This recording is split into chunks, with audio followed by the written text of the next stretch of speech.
We'll start by looking at the practice problem number 1. So we want to write the explicit formula and we want to find the 8th term given these two terms in the geometric sequence.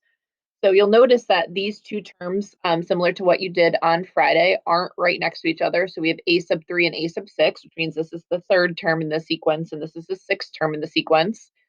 Well, we know that the geometric sequence can be written as a sub n is equal to a sub 1 times r to the n minus 1 power.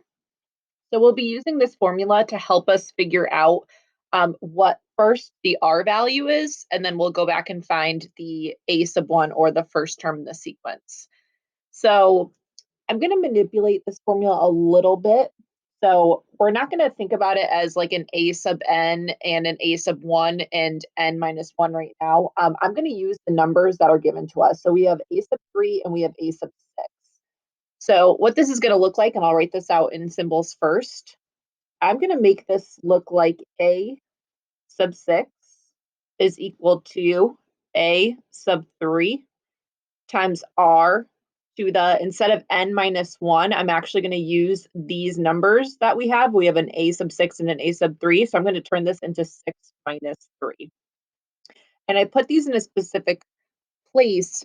Generally, I like to put the bigger sub value on the left-hand side of the equation and the smaller one over here.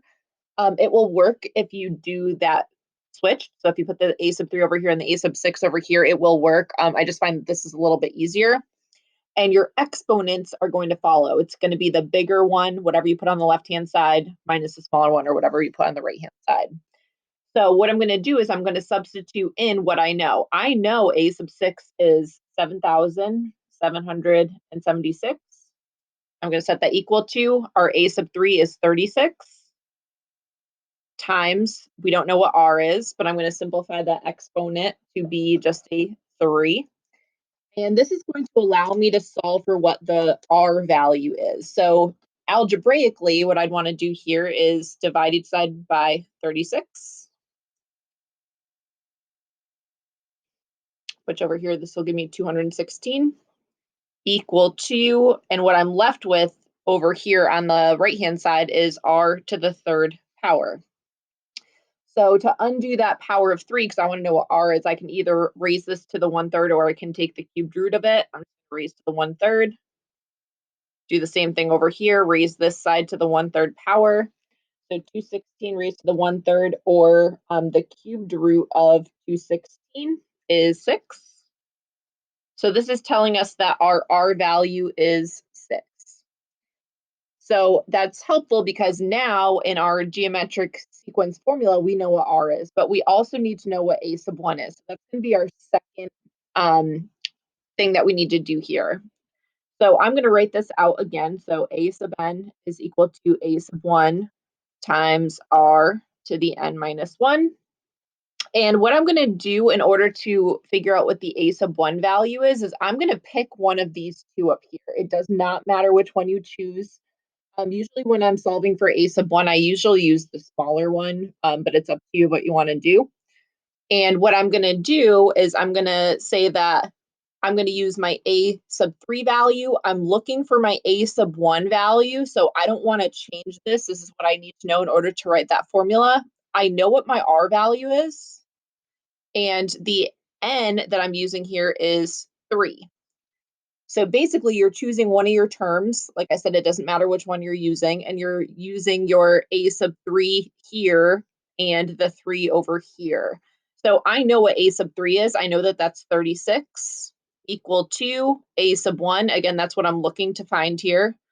Times 6 to the 3 minus 1 is 2. I'm going to simplify over here. So 36 is equal to a sub 1 times 6 squared is 36. And this is going to allow me to solve for my a sub 1 by dividing 36 on both sides here. So that's basically telling me that my a sub 1 value is actually 1 here. So with this 6 equal to r and this a sub 1 equal to 1, I should be able to write out my explicit formula. So my a sub n is going to be equal to my a sub 1, which is 1, times my r value of 6 to the n minus 1. or if you want to simplify that a little bit, a sub n is equal to 6 to the n minus 1, because you don't really need to write that one there since it's just multiplication. All right, so there's the first part of my question answered, but then we also need to know what a sub 8 is, or the eighth term of the sequence. Well, if we have the formula, this part will be easy. So I'm looking for a sub 8. So I'll raise my 6 to the 8 minus 1 power. That's going to tell me I'm really raising my 6 to the 7th power.